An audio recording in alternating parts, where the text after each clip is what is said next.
साथियों नमस्कार जोहार। मैं मुन्ना कुमार भारती पारा शिक्षक के धुरकी प्रखंड का अध्यक्ष हूँ। मैं अपने संघ के जो राज्य के अगुआ साथी हैं उनसे जानना चाहता हूँ कि रघुवर दास के ज़माने में बहुत ज़ोरदार आंदोलन चलता था, तब जा कर के हम लोगों का पेमेंट बढ़ोतरी हुआ था, कई प्रकार की सुविधाएं मिली थी।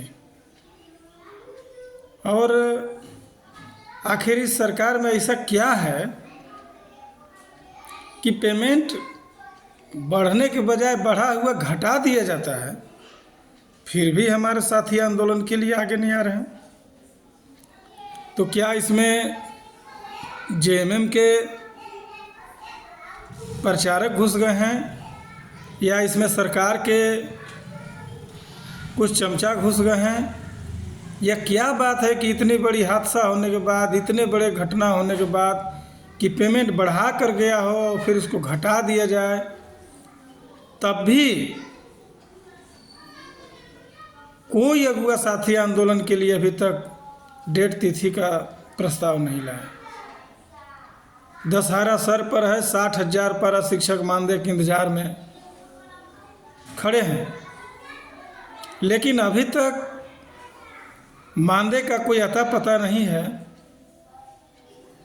सबको पता होना चाहिए कि यदि छोटे कर्मी हड़ताल पर चले जाते हैं तो बढ़ा कर तो देना ही नहीं है, तो जो अपडेट डाटा है उससे अगर पेमेंट करना हो तो ऑलरेडी डीएसी कार्यालय के पास सब चीज़ मौजूद है, पेमेंट किया जा सकता है।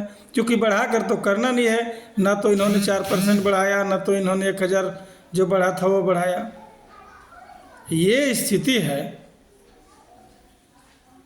मैं अभी भी अगुआ साथियों से कहूँगा कि जो आप लोग दर्जनों गुट बना करके बैठे हैं, आप अपना गुट त्यागिए, अपना गुट को ख़त्म कीजिए और पुनः एकीकृत होकर के सरकार से आंदोलन का बिगुल फूकिए। यह आचार संहिता लगने का महीना है, इस महीना में लग जाएगा। आप लोग ध्यान से सुनिए, इस महीना में आचार संहिता 100% लगेगा। इसके बावजूद भी अगर आप 1 दिवसीय 2 दिवसीय भी धरना प्रदर्शन नहीं कर सके, कई संगठन ने धरना प्रदर्शन करके अपनी मांगों को मनवा लिया, कई संगठन, और अभी तक आप हाथ पर हाथ धर के जो इस सरकार को मौन समर्थन दे रहे हैं, वो 60,000 पारा शिक्षकों के भविष्य के साथ खिलवाड़ है। हमें न तो भाजपा का होना चाहिए, न हमें कांग्रेस जेएमएम का होना चाहिए, हमें पारा शिक्षक का होना चाहिए। पारा शिक्षक का कैसे कल्याण हो, इस पर होना चाहिए।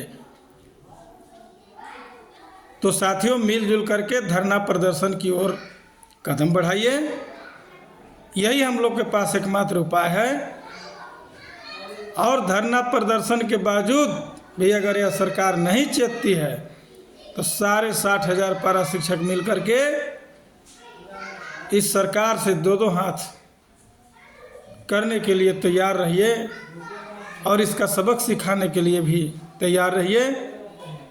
आशा करते हैं कि आप हमारी आवाज़ को ज़्यादा से ज़्यादा लोगों तक पहुंचाएंगे और पारा शिक्षक के हित में जो भी कदम होंगे वे ज़रूर उठाएंगे। धन्यवाद।